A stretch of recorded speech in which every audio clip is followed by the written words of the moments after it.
Tech Talk Tuesday, number 176. Let's see who we got. Come on in, my friends. Let's go see who we got on signed up today.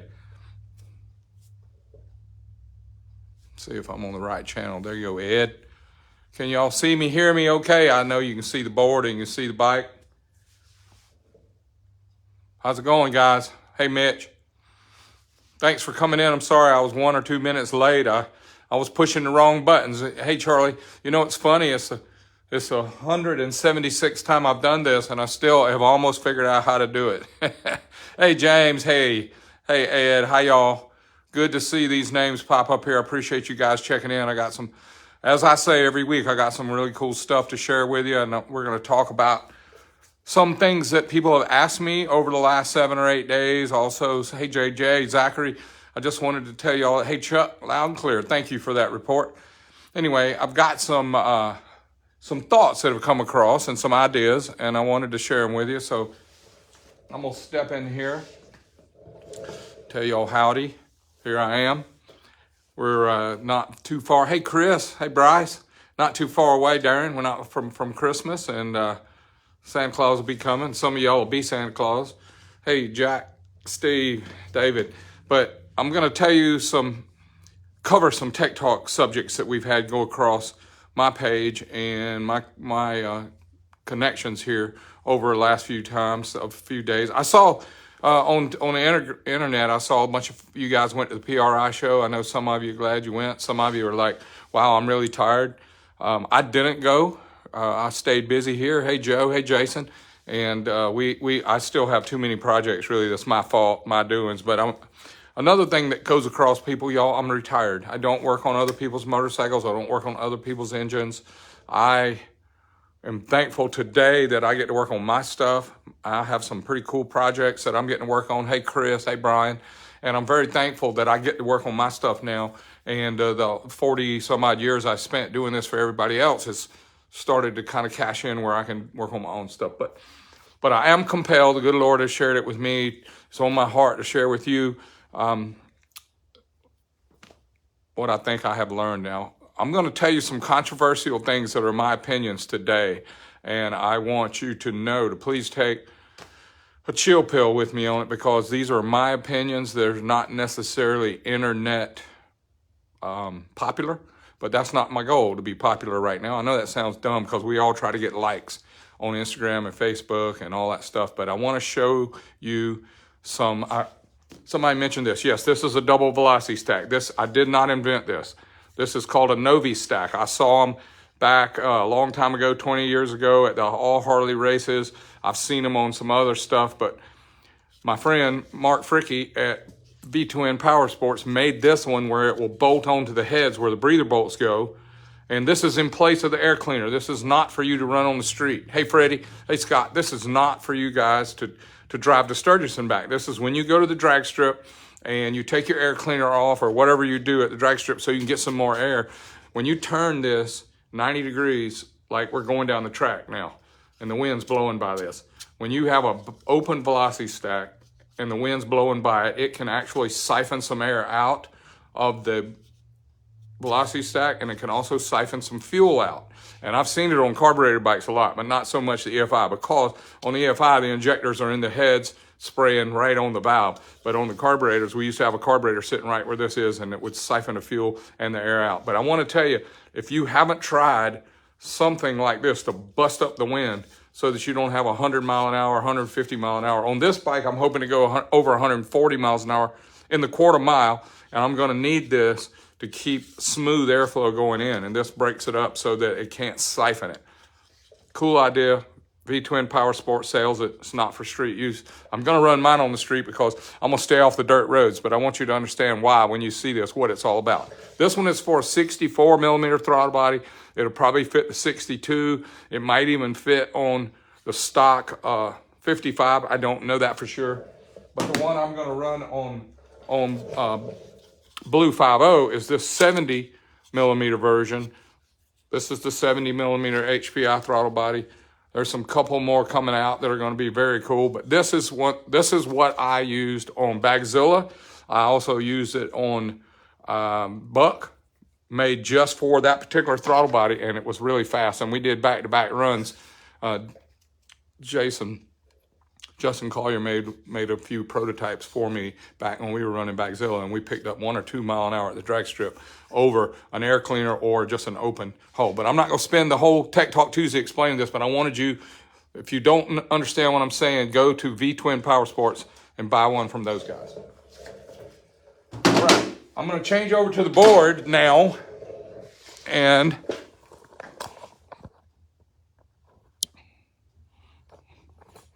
tell you this is Tech Talk Tuesday number 176. Also, I wrote it down here. That's how many weeks in a row we've been doing this. Thank you all for that. It's all because you guys tuning in and excellent feedback. You guys give me great feedback, and it stokes me and it feeds me to share more stuff. Also, you guys message me nice questions and argue with me, or actually not argue, but you offer your opinions and tell me what you think, and then we have a respectful response back and forth to try and understand what each other means. And I'm not always right, for sure. I learned a lot doing Tech Talk Tuesdays. I learned a lot talking to you guys about it, and I learned a lot at trying to explain it to you. And as I explain it to you, I learn it myself even stronger and better, because if you think you understand something and how something works, try explaining it to someone and see how much you know about it. I'll tell you, it's a great challenge. On Blue 50, that's my police bike that I'm souping up for my hot rod. I wanted to tell you, this is the stock wheel and tire that came off the back of it. That thing weighs, with the tire, brake, and the rear rotor and everything, it weighs 55 pounds. I can't even lift it off the floor because I'm old. This, I have a Busa wheel for the back that I sent off to get black powder coated. It was silver. And just the wheel, the tire, the brake, and the sprocket, I ended up saving 24 pounds. And I know this one doesn't weigh anything. It's see-through. And then this billet aluminum swing arm that Track Dynamics makes for me, it only weighs 10 pounds. And the one that came off the back, I weighed it, and it weighed 21 pounds. So just the wheel, the tire, and the swing arm saved me 35 pounds. And I'm wanting about a 50, maybe 60 pound savings I'm going to do on it. And I wanted to share with you guys that the exhaust pipe that comes on these bikes weighs a ton. So I know the Burns stainless pipe I've got will definitely save some weight there. But that's not the real technical part. What I wanted to tell you about today is a kind of a follow-up on my words from last week about ring seal, vacuum pumps, RPM versus ring seal. And I took, this is a stock Milwaukee 8 piston that came out of this police bike, this ex-police bike. And this is a cast piston that comes from Harley. You can see that they did a really nice job with the taper and the cam grind and all the finish on this, barrel finish and everything, to get this to where this is the gauge point right here, and this is a nice Teflon style moly coating on here, and it's got the proper, they call it a football shaped wear pattern on it. And then, I didn't mean to hit that, my bad. And then over here we had a little bit different wear, but this piston has 10,000 miles on it, and the way Harley-Davidson has to do this for EPA certification is they have to take the crankcase breathers and turn them back in through the throttle body, and it ingests oily mist that comes out of the crankcase breathers, and we'll talk about that in a minute. But this is, after I've washed it, this is the carbon deposits that's built up on this 2020 M8 piston. That's crappy fuel, of course, and a little bit ring seal loss. But these rings, the way these are designed from the factory, they're nice, lightweight, thin rings, and they stay in control. This piston is, for a cast piston, it's pretty nice. It also has, let me get a pointer.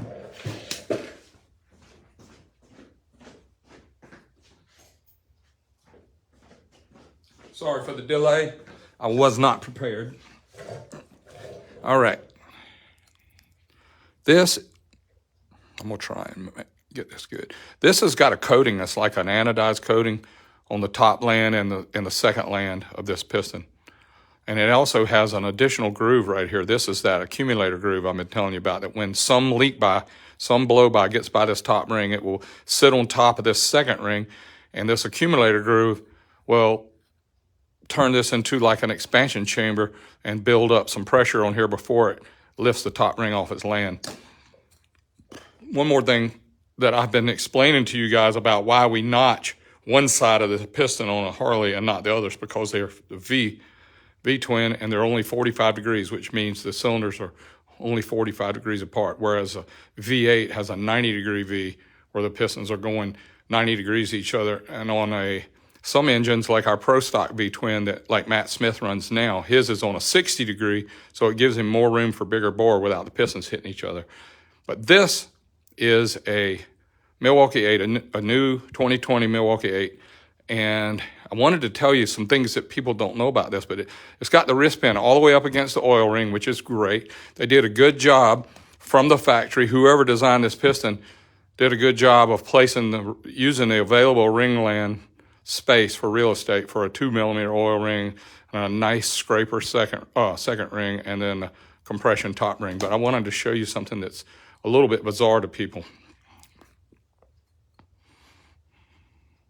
Can you tell that this piston has a major thrust side and a minor thrust side? This might be news to some of you. But this side of the piston has, we'll get close, 1.96 thrust area. And this side has this much, 1.9. And the minor thrust side goes all the way down. It's almost a ½ inch skinnier on the minor thrust than the major thrust. So there was some good thought. This is some racing technology that got put into this. When I first took the first Milwaukee 8 apart in the fall of 2016, I was pretty impressed to see this major thrust and this minor thrust, which is pretty cool. Made a mess on my board with the carbon flaking off of it. But I wanted to share that with you, how unusual that is to see in today's world, a minor thrust and a major thrust. And on the Milwaukee 8 piston, here's a 131. Milwaukee sells Harley sells a 4310. This piston here is 4100, I think. 4100. It's like a 60 over 350 Chevy bore size. It's like a 4-inch with a 10 over maybe. Maybe it's a 10 over, 4010. This one is a 4310. This is a bigger piston. And this piston here, I'll tell you how I know. I know a lot of people that build engines, they want to see a mark for the front, and they want to see a mark for the rear, and they want me to tell them which side's the front and the rear. And I'm gonna tell you how you can tell without a mark. You can be the smartest guy in the room once you figure this out. But on a V-twin like Blue 50 and like your Milwaukee 8, is the intake valves are on the front of the rear pistons, and the intake valves are on the rear of the front pistons. Very complicated sounding. But like the stock piston, it has like the same size pockets in all four. It don't care. But you don't put this in backwards, and I'll tell you why. This piston has wrist pin offset. It is closer to one side than the other, so the wrist pin is not in the center of the piston. For racing and high performance, we want our wrist pins in the center. We don't need an offset wrist pin. I don't know if you can see it, but it is definitely offset. It's 20 or 30 thou offset. The wrist pin is not in the center, so it has it's for noise reduction. And Harley-Davidson has to pass EPA sound. No, they put microphones on the engine, and they say if it's louder than blah, blah, blah, then they can't run it. So they're doing a good job trying to get rid of noise and make enough power and not burn oil, and put a warranty on one where they can fix it if something goes wrong. But there's a lot of stuff that goes wrong that's the end user's fault. But if you'll look at this 4310 piston that I have used, you'll see that the piston it's a really skinny right here, because I don't know if I can focus it good enough, but the valve pocket is closer to the bore here than on the exhaust side. So you would say, well, wow, what piston is this? Does it go in this way because this is where the intake valves are on the front piston, or does it go in this way because this is where the intake valves are on the rear piston? Well, this is the rear piston because of this notch. This is how big the bore is. So the front piston has no notch in it because the front piston has the major thrust on the rear of the piston, and the rear piston has the major thrust on the rear of the piston. So think about what I just said. The major thrust on the front piston is on the rear of the piston, and the major thrust of the back piston is on the rear of the piston. They're both because when the engine turns over and the front cylinder goes down and the power stroke's pushing it backwards, the rod's leaned over, turning the crank, and is trying to shove the piston into the cylinder wall. Give me a little bit more waving room here. So this is the major thrust of the rear piston.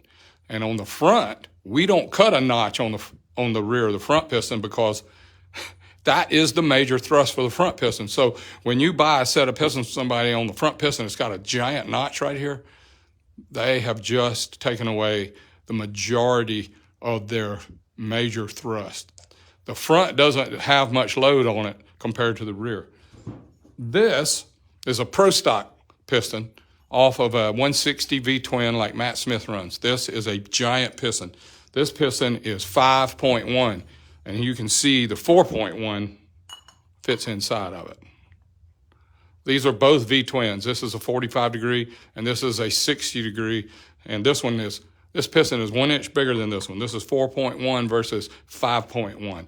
And this piston here is the front piston, and it goes in this direction. The exhaust is on the front, the intake's on the rear, and there is no notch because this is the major thrust. So if these were running together, the thrust, the skirt notch where they go together at the bottom will be on the front of the rear piston. And I'm not saying these pistons go together, but that's how that works. Also, last week, I was telling you guys about why we have blow-by. So I broke down a little math for you. I take the typical regular old calculator and I take the engine stroke. Say every 114 Milwaukee 8 and every 117 has a 4.5 stroke. Even your new 117s have a 4.5 stroke. So take 4.5, 4.5, times the RPM. Let's say we can turn it 6,000 RPM without a bunch of trouble, and then divide it by 6 to get feet per minute. And we get 4,500 feet per minute. That's how fast a piston moves per minute, 4,500 feet.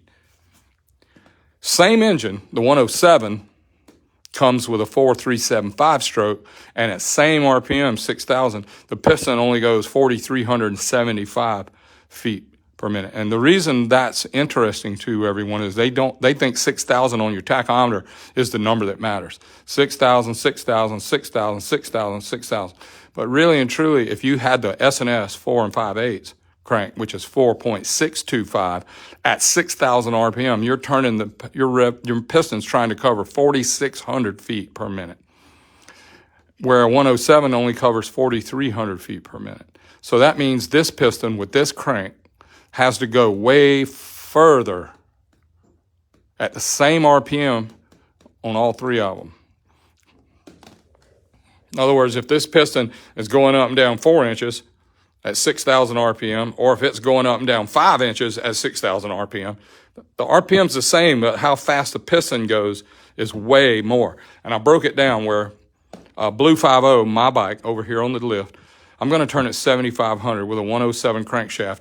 And at 7,500, it's going to be turning a full 5,400 feet per minute. Now, what's important about that, whereas a stock 107 goes 4,300, I'm going to be going 5,400. That means my rings are going to leak really bad because my rings can't keep up with my pistons. So I bought really lightweight rings. I had my pistons made to where this has a better groove, better control. It has less back clearance.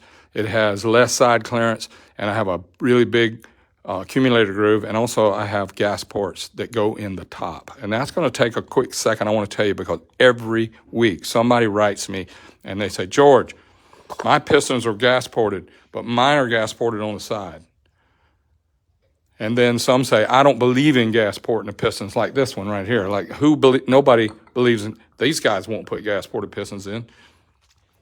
It messes up EPA. It messes up the, having the cleaner pipe, cleaner emissions. I've got every engine I build, unless I'm going to let, my wife drive it around slow and put back and forth to work or go to the grocery store, we don't need them. But I don't know anybody that watches me on here that has a stock Harley or a Chevrolet or Ford or Chrysler or any 4.5, 4 4060 bore, Ford, Chevy, Chrysler, whatever that doesn't clean the carbon out of their engine. I call it an Italian tune-up, where you go on any side street, put it in third gear, you floor it, and let it go to the rev limiter. That keeps this clean. That keeps the gas ports clean. It keeps the top clean. And it cleans out the exhaust port, the exhaust pipe, blows some rust out of your pipe. And then you hand it off to someone that's going to putt around at idle to the grocery store and back. And if you drive your car or your motorcycle every day and you idle it back and forth to school, back and forth to work, back and forth to the Harley shop, or back and forth to the bar, and you're idling, your exhaust pipe is getting smaller. No, your exhaust port is getting smaller and smaller and smaller and smaller. And 20,000 miles in, your piston crown will look like this. Your combustion chamber is covered in this crap, and your exhaust pipe and your exhaust port and your valves are covered in this crap. And your compression ratio used to be 10-1. Now it's 11-1, and you stop and buy the cheap gas with 10-1, say 5,000 miles ago, and it wouldn't spark knock. Now it's spark knocks, and you haven't done anything except put around and idle around. Well, you have more compression now. If you were to drip cc's in the cylinder, you would have a bigger dome with all that carbon. You would have a smaller combustion chamber with all that carbon, and therefore your compression ratio is higher. It doesn't run better like that, y'all. I'm sorry. Compression ratio is one thing, not all of it. It's just one thing. So how am I going to make my rings stay sealed up on Blue 5.0 at running the piston all the way up to 5,400? I stayed short stroke on purpose to get the piston speed down. I'm only going to turn it 7,500 so that I can keep the piston speed down. But if I wanted to do it like full out racing, I'll give you, here's 3 good examples right here. Here is fastest pro stock car at NHRA. 3.55 crankshaft. That's the stroke. They got a rev limiter of 10,500. That engine is averaging 6,200 feet per minute. So the piston's having to go 6,200 feet in 1 minute at 10,500. So that piston is going really fast, and the ring's hanging on for dear life. So they run smaller rings than this. Instead of say an 043 or a 16th or a 5/16, they're running 023. They're running rings that are so little that it would shock you. And the reason they do is because they're so light. So when this piston goes up and down 100 times a second or 200 times a second, when the piston stops to go back down, the piston stops to go back down, this ring is so little and so light, it can follow. And as long as it follows, it won't leak by. So Matt Smith, he's got around 3.8 inches of stroke. This is one idea that we had. It was 3.787. I don't have anything to do with him other than I raced the same engine for a while, so I know some of the math.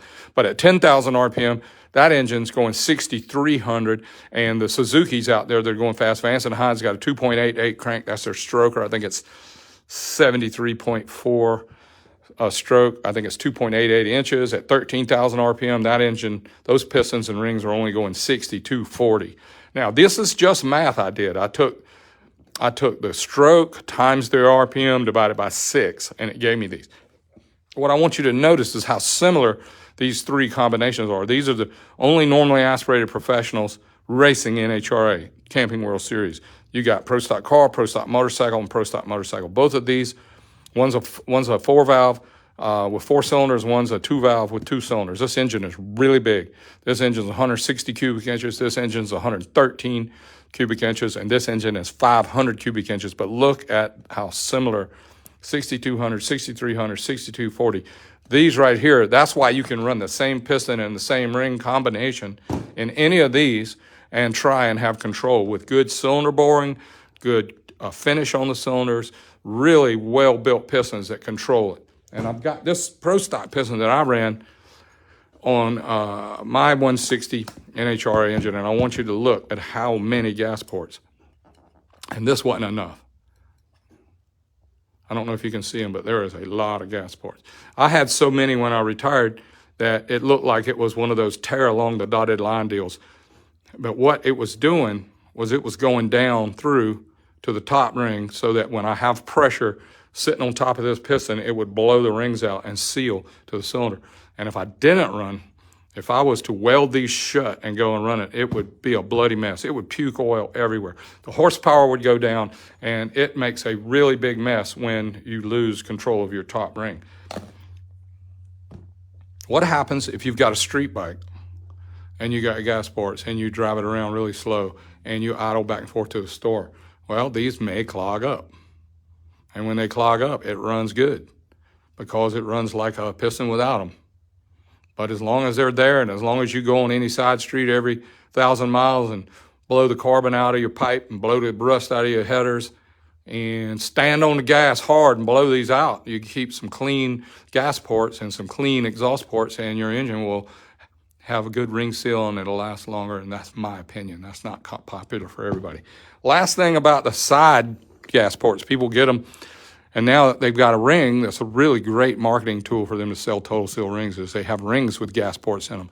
And they work good compared to rings without gas ports in them. But they got a really good test they did online where they took a piston with no gas ports and a piston with gas ported rings, and it made more power with the gas ported rings.